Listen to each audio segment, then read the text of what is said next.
Hello दोस्तों, आप सभी का इस नए वीडियो पे स्वागत है। अगर आप क्लास 12th का एग्ज़ाम 2024-25 में देने वाले हैं और यूपी बोर्ड के छात्र हैं, तो आज मैं आपके लिए मोस्ट इम्पॉर्टेंट क्वेश्चन आंसर लाया हूं। इसी तरीके से मैं आपका हर सब्जेक्ट का थ्योरी और एक्सप्लेनेशन के साथ क्वेश्चन आंसर लाता हूं।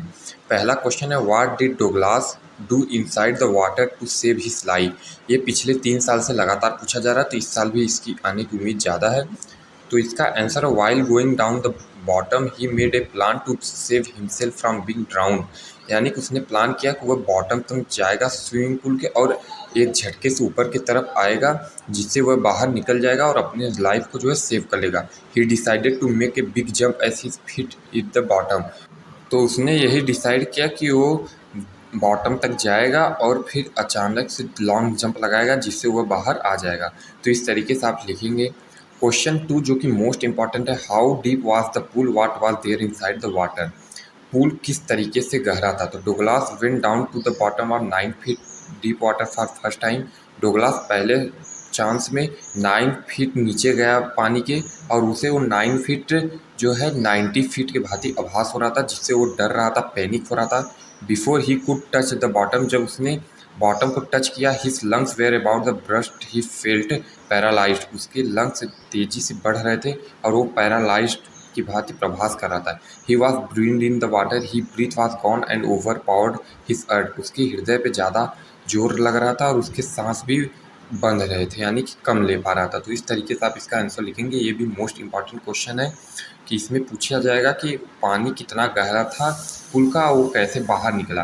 तो 9 फीट गहरा था, लेकिन उसे वो 90 फीट की भांति आभास हो रहा था और उसके हृदय पे ज़्यादा जोर भी लग रहा था बाहर निकलने के लिए। आपका तीसरा मोस्ट इंपॉर्टेंट क्वेश्चन है, why was Douglas determined to get over his fear of water. तो the fear of water stayed with him for years. उसके पानी का डर बहुत सालों से उसके मन में बैठ गया था। Wherever he went the haunting fear of water followed him. उसने निश्चय कर लिया था कि वह अपने डर को हटा कर रहेगा। It ruined his fishing trips and deprived him of the Joy of canoeing. वह जो है मछली मारेगा और अपने जीवन को जो है खुशहाली से जिएगा। बोटिंग एंड स्विमिंग ये भी वो सीखेगा।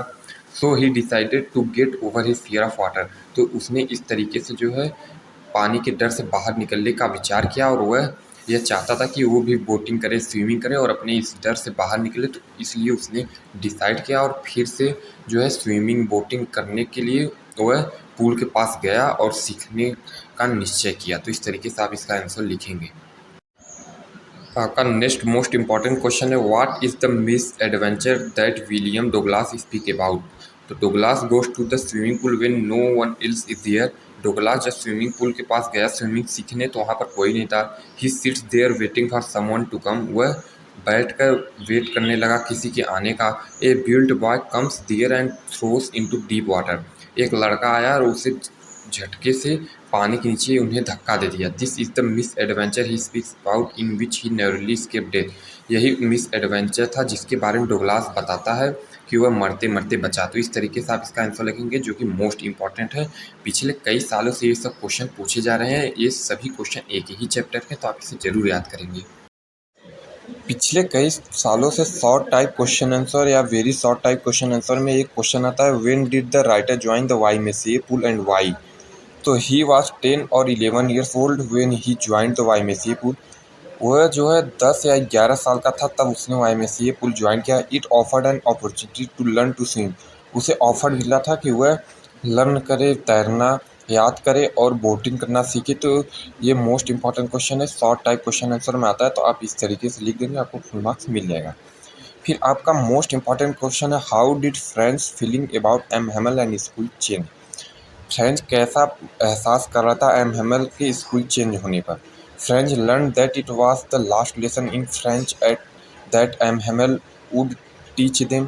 फ्रेंच जो है याद किया कि वह इसका आखिरी पार्ट है फ्रेंच का जो एम हेमल द्वारा पढ़ाया जाएगा। फ्रॉम द फॉलोइंग डे, कुछ दिनों में, they will be thought only German. इसके बाद वह ओनली जर्मन के बारे में सीख पाएगा। Then he felt sorry not learning and memorizing his lesson accurately।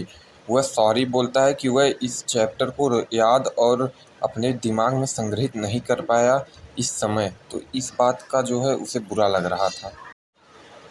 What did M. Hamel say about the language and its important? M. Hamel ने इस लैंग्वेज के बारे में क्या बातें कही और ये किस तरीके से महत्वपूर्ण है? French is the most beautiful language in the world. French पूरे विश्व का सबसे सुंदर लैंग्वेजों में से एक है। It is the clearest and most logical language. ये क्लियरेस्ट और लॉजिकल लैंग्वेज है। He said that they must all guard it and never forget it because when people are involve in they hold fast to their language, it is as if they have the key to the prison।